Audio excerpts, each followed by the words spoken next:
All right, let's do number 45 now. Here we go. It says a hunter wishes to cross a river that is 1.5 kilometers wide and flows with the speed of 5 kilometers per hour. The hunter uses a small powerboat that moves a maximum of 12 kilometers per hour with respect to the water. What's the minimum time necessary for crossing? So again, drawing a picture is so much better to understand a problem. So here's my fancy, I told you guys I'm not an artist because you don't need to be, which is good for me. So here's my river. It's 1.5 kilometers wide. Oops, sorry guys, kilometers wide. And the current in the horizontal direction is 5 kilometers per hour. And the hunter uses a little boat, or I guess a small power boat, and it can go 12 kilometers per hour with respect to the water. What is the minimum time for crossing? Well, in this case, we realize you've got two directions, and the two directions can be always dealt with independently. So what do we know? We know that the velocity in the y direction is just the delta y over the delta t. And I'm going to call this again delta y because I'm going to call the horizontal direction delta x.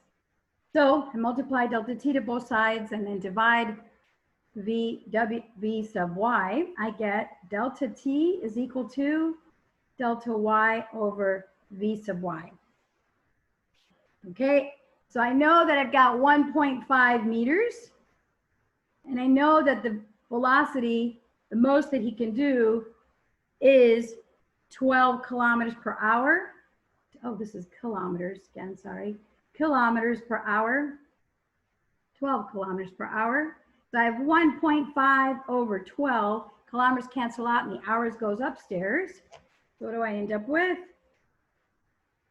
I got 1.5 divided by 12. Okay, 1.5 divided by 12. There we go.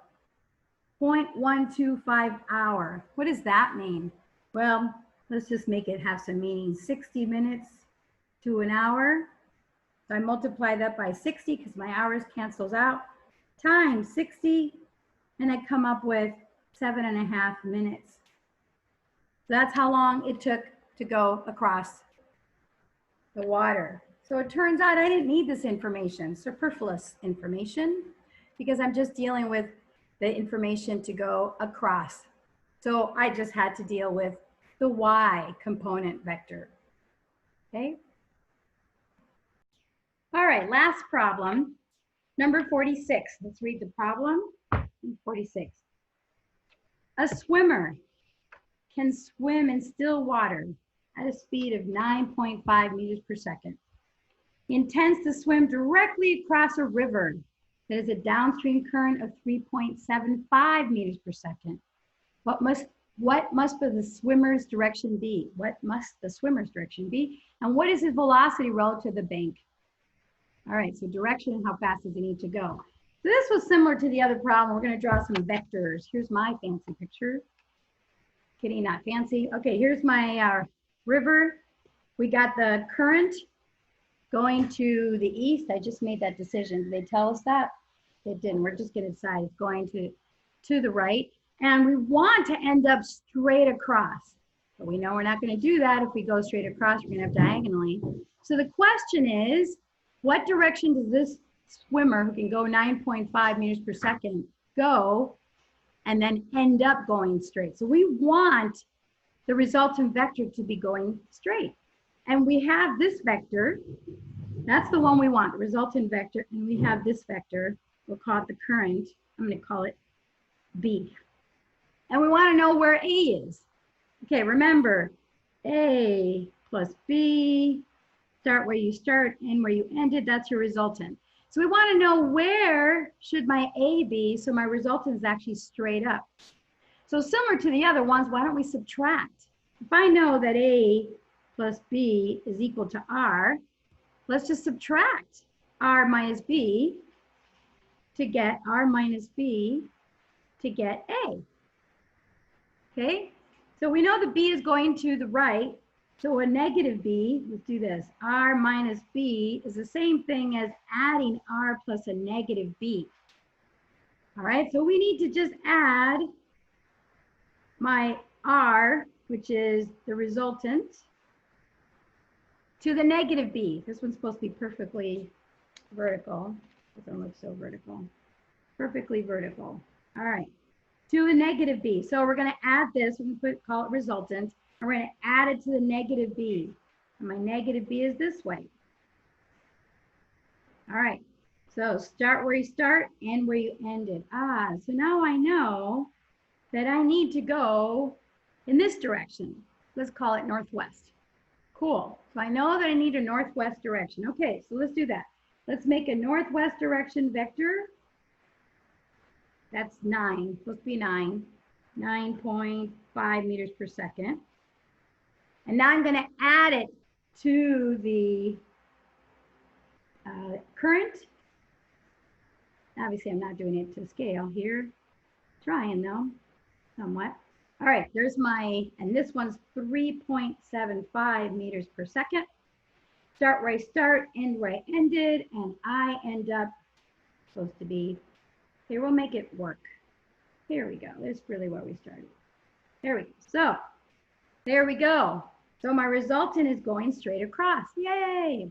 All right, so how fast really is that end up being? And what angle? Let's see, we'll pick this angle right here. So again, we have the Pythagorean theorem with the hypotenuse is the 9.5 meters per second squared. A squared plus B squared equals C squared. So I want to know what one of the sides is. We'll call it A.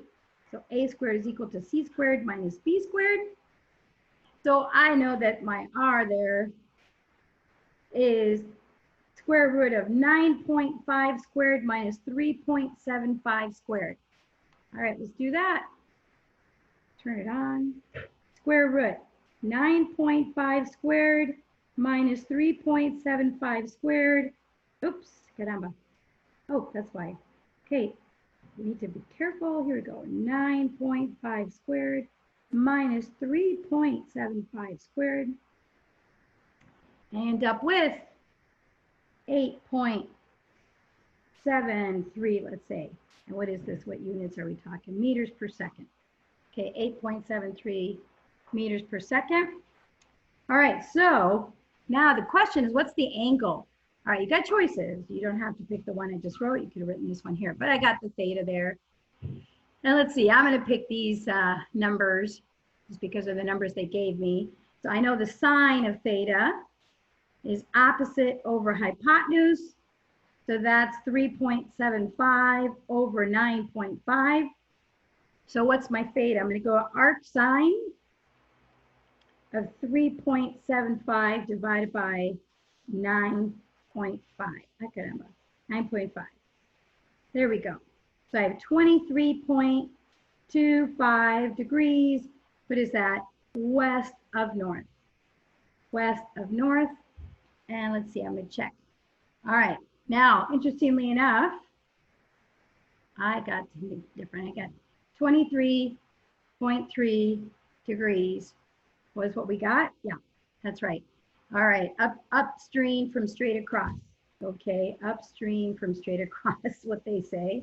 All right, this works too. And then we did get the 8.73. So here we go. This was similar to the other one where we really ended up subtracting vectors because they told us where we wanted to end up. That would be our resulting vector. And we know that we have a vector, the current. So I just subtracted it, and subtracting is the same thing as adding to its inverse. That's the word I was looking for, to its inverse. All right.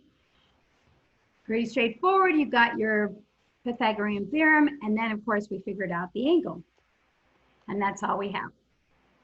All right, so I will see you guys next time.